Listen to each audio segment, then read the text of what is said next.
Good Friday evening, everybody. David Paul with you here in the KHOU 11 Weather Center.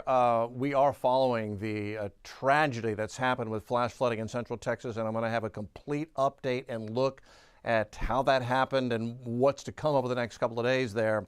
But I wanted to begin with this evening. So it's the 4th of July.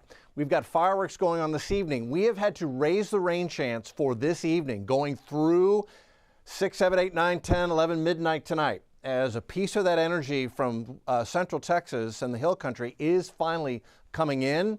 Now, we've had cloud cover all day, so temperatures have not gotten really into the 90s. So there's not a tremendous amount of energy for the piece of energy coming in to feed off of, but it's already enhancing the rain showers across our area.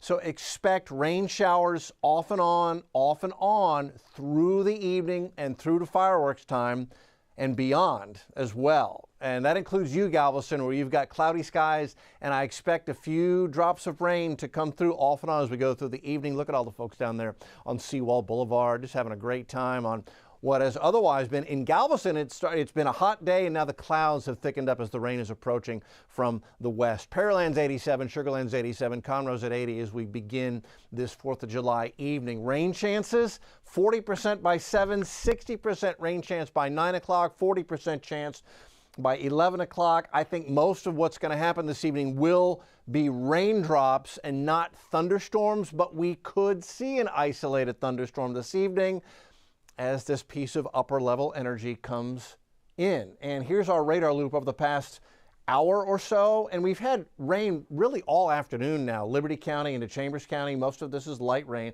I'm not seeing any lightning and thunder right now. Still rain Huntsville to Livingston, but that's going to continue for the next couple of hours.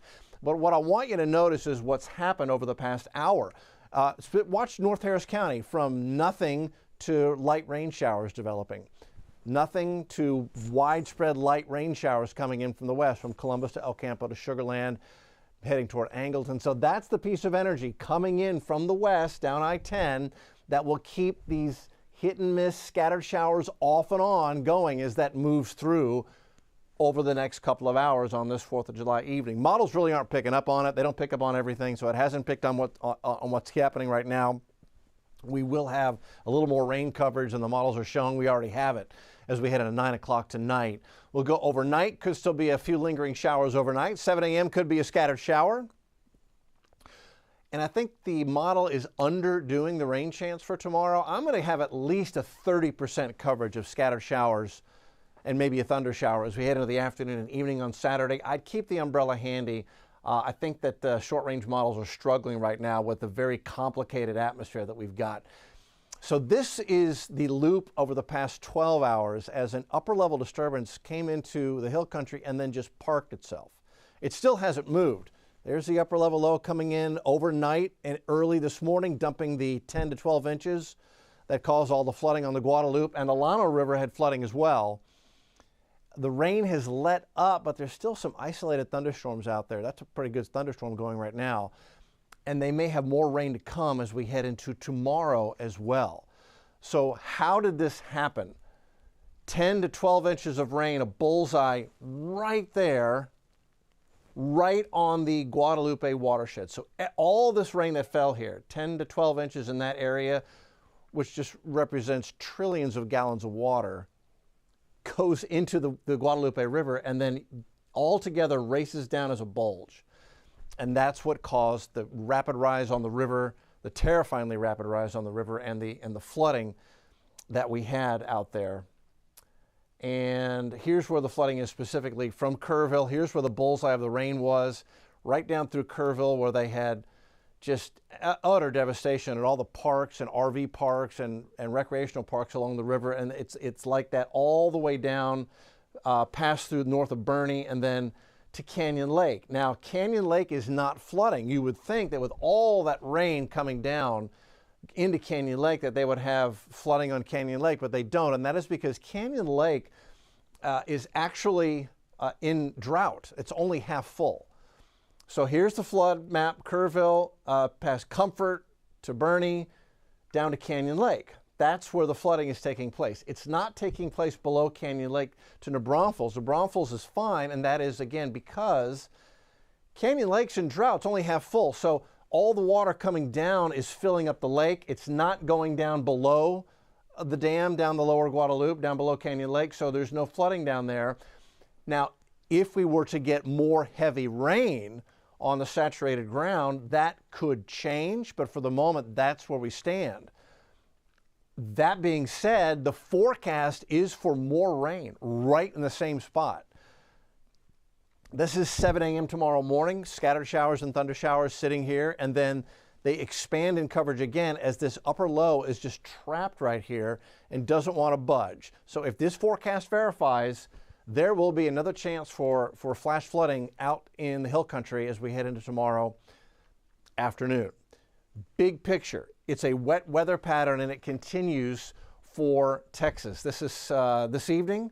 We go into Saturday, staying with a wet weather pattern across central and the hill country of Texas. We go into Sunday, still a wet weather pattern right in the same spot. So wet weather pattern. In general, you know, a ½ inch to an inch of rain, but you just never know when those boundaries are going to line up, especially at night. We can't tell exactly where all the boundaries are. This is what happened last night, where they just come together and they'll park themselves. And with a tropical atmosphere like this over Texas, anywhere in here, you could have an overnight rainstorm of several inches of rain. That's Sunday. We go into Monday, and again, look at the pattern. Moisture coming up, still staying in Texas. We get a little better rain chance here with the sea breeze getting active in Houston on Monday. And then we go into Tuesday, and again, a wet weather pattern across central and north Texas. Look at how wet it is Tuesday with the sea breeze coming into Houston. So Texas in a wet weather pattern. Oh, and let's throw Wednesday in there as well. Look at this. Still north and central Texas having a chance for heavy rain, and we get a chance for the sea breeze to come in on Wednesday as well. Now to the tropics. We have a new tropical depression. So again, if we're going to get tropical development in June or July, quite often it is here in the Gulf, Western Caribbean, or this spot on the east coast of the U.S. And sure enough, we've got the spot on the east coast that's developed. So it's not Chantal yet. It's a tropical depression, but it is forecast to become Chantal. There it is, tropical depression number 3, winds of 35. Most of the rain is offshore. It remains to be seen how much of that heavy rain ends up onshore, because this is headed for the Carolinas. Forecast from the Hurricane Center develops it into a minimal tropical storm. Chantal, if it gets there, Saturday 1 in the afternoon, moving inland near Charleston with a flash flooding threat. That's the threat from this. It's not a wind threat. It's not a surge threat. It's a inland flash flooding threat, as that could carry heavy rain with it as it heads into the Carolinas. Models keep a lot of the heaviest rain off the coast, but it remains to be seen how much that gets in here. Anytime you get a tropical system interacting with the mountains here in western North Carolina and northwest South Carolina, you run the risk of significant flash flooding. So we're watching that as well. Saturday's numbers. 20% rain chance by noon, 30% chance for a scattered afternoon thunder shower, and we'll keep a 30% chance going on Sunday as well. We will raise rain chances to at least 40% Monday and Tuesday as the sea breeze interacts with the tropical atmosphere, and we raise the rain chances. Could see some pockets of heavy rain Monday and Tuesday. We'll keep a daily chance for a scattered thunder shower going for the next 7 days, and we will continue to keep a close eye on the hill country and central Texas as the threat for more heavy rain continues at least through Saturday. Happy 4th of July, and have a beautiful and safe evening, everybody.